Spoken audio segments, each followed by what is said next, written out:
સુરતમાં પાટીદાર હીરા દલાલે દેવાના બોજ અને માનસિક તણાવને કારણે આપઘાત કરી લીધો છે। યુવકે આપઘાત પહેલા 3 વિડીયો બનાવી પોતાની વ્યથા વ્યક્ત કરી હતી। અંદાજે 50 લાખ રૂપિયાનું દેવું થતાં તેણે લેણદારોના દબાણમાં આવી જઈ અને તે ઓફિસમાં ઝેર પીને જીવ ગુમાવ્યો છે। સુરત શહેરમાંથી એક દુઃખદ અને ચોંકાવનારી ઘટના સામે આવી છે, જ્યાં હીરા ઉદ્યોગ સાથે જોડાયેલા પાટીદાર દલાલે આપઘાત કરી લીધો છે। મળતી માહિતી મુજબ મૂળ સાવરકુંડલા હાલ સુરતમાં રહેતા 40 વર્ષીય સંદીપ હિંમતભાઈ ચોડવડિયા સુરતમાં હીરા દલાલીના વ્યવસાય સાથે સંકળાયેલો હતો।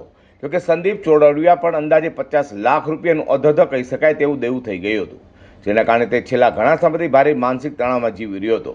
દિવાળી પહેલા થયેલા નુકસાન બાદ લેણદારો દ્વારા સતત ફોન કરી પૈસા માંગવામાં આવતા યુવક પર દબાણ વધતું જતું હતું। આ પરિસ્થિતિમાં તે લેણદારોને યોગ્ય જવાબ આપી શકતો નહોતો અને અંદરથી તૂટી ગયો હતો। આખરે સંદીપ ચોડવડિયાએ આપઘાત કરતા પહેલા રડતા રડતા 3 વિડીયો બનાવી પોતાની વ્યથા વ્યક્ત કરી હતી।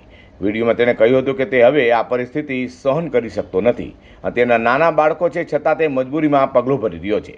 આ પછી સંદીપે પોતાની ઓફિસમાં ઝેર પીને આપઘાત કરી લીધો હતો।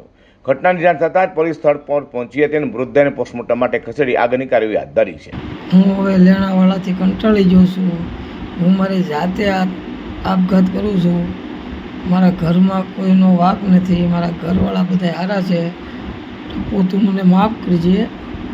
છોકરા નાના છે, મારે આ કરવું નથી પણ થઈ જાય એમ છે। હું જવાબ નથી દઈ શકતો લોકોને, રોજ ટેન્શનમાં છું, મારાથી જીવાતું નથી, એટલે મને માફ કરજે।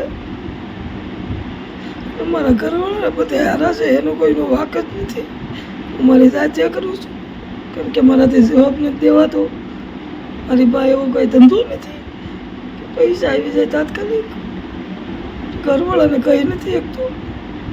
સુરતમાં હીરા દલાલે આપઘાત કરતા ચકચાર મચી ગઈ છે, તો આ ઘટના ફરી એકવાર દર્શાવે છે કે આર્થિક દબાણ અને માનસિક તણાવ કેટલી ગંભીર પરિસ્થિતિ ઊભી કરી રહ્યો છે।